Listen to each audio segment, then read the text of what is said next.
Cinema వాళ్ళు సినిమాల్లో ఉన్నప్పుడు ఏం చేసినా నో ప్రాబ్లం. కానీ వాళ్ళు కాంపౌండ్ దాటి బయటకొచ్చి రాజకీయాల గురించి మాట్లాడితే మాత్రం సీన్ సితారే. లాగ్ లేకుండా ట్రోల్ చేస్తారు, భారీ డ్యామేజ్ ని క్రియేట్ చేస్తారు.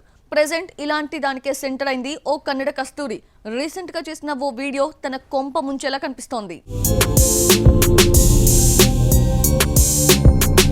రష్మిక మందన్న పుష్పతో నేషనల్ క్రష్ గా మారిన బ్యూటీ. రీసెంట్ గా వచ్చిన యానిమల్ బ్లాక్ బస్టర్ అవ్వడంతో తన క్రేజ్ ఎవరెస్ట్ ఎక్కింది. సౌత్ నార్త్ అనే తేడా లేకుండా వరుస ఆఫర్స్ తన అకౌంట్ లో పడుతున్నాయి. దీంతో ఫుల్ బిజీగా ఉన్న రష్మిక ఊరికే ఉండకుండా అటల్ సేతు బ్రిడ్జ్ పై ఓ వీడియో చేసింది. అదే ఇప్పుడు తన కొంప ముంచేలా కనిపిస్తోంది. ముంబైలోని అటల్ సేతు సముద్ర వంతెనపై ప్రశంసలు కురిపించిన రష్మిక మందన్న 2 గంటల జర్నీని కేవలం 20 నిమిషాల్లోనే పూర్తి చేయడం నమ్మశక్యంగా లేదంటూ చెప్పుకొచ్చింది. అందరూ అభివృద్ధికే ఓటు వేయాలి అని చెప్పుకొచ్చింది. ఈ వీడియోకి మోదీ రిప్లై ఇవ్వడంతో విషయం మరింత పెద్దదైంది. హఠాత్తుగా మోదీ సర్కార్ పై ప్రశంసలెందుకు అంటూ రష్మికను టార్గెట్ చేస్తున్నాయి ప్రతిపక్షాలు.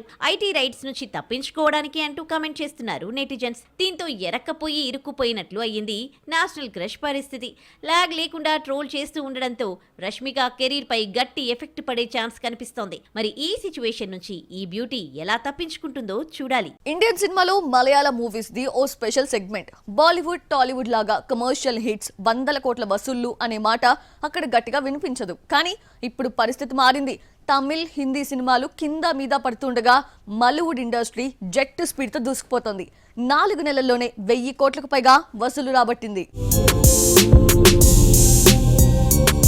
ఇండియాలో ఇప్పుడు మల్లీవుడ్ సినిమాలకి డిమాండ్ పెరిగింది. జనవరి నుంచి మే వరకు రిలీజ్ అయిన సినిమాలు బాక్సాఫీస్ వద్ద దుమ్ములేపాయి. సర్వైవల్ థ్రిల్లర్ కాన్సెప్ట్ తో వచ్చిన మంజుమల్ బాయ్స్ 240 కోట్లు రాబట్టి సరికొత్త చరిత్ర సృష్టిస్తే, పృథ్వీరాజ్, సుకుమారన్ నటించిన ఆడు జీవితం 157 కోట్లు, ఫహద్ ఫాజిల్ నటించిన ఆవేశం 153 కోట్లు వసూలు చేశాయి. డిఫరెంట్ కాన్సెప్ట్స్ తో వచ్చిన భ్రమయుగం, అన్వీ షిపిన్, కండితుమ్, అబ్రహం ఓజ్లర్ కూడా సూపర్ హిట్స్ అవడంతో 4 నెలల్లోనే 1000 కోట్లు వసూలు చేసిన ఇండస్ట్రీగా మల్లీవుడ్ సరికొత్త రికార్డ్ ని క్రియేట్ చేసింది. ఇండియన్ బాక్సాఫీస్ వద్ద వసూళ్లలో మెజార్టీ వాటా బాలీవుడ్ నుంచే ఉండేది. ఆ తర్వాత తెలుగు, తమిళ సినిమాలు నిలిచేవి. కానీ ఏడాది సీన్ రివర్స్ అయింది. 2024లో ఇండియన్ సినిమా బాక్సాఫీస్ వసూళ్లలో 20% కేవలం మలయాళం ఇండస్ట్రీ నుంచే రావడం విశేషం. సెకండ్ హాఫ్ లో కూడా ఈ జోరు కంటిన్యూ అయ్యే ఛాన్స్ కనిపిస్తోంది.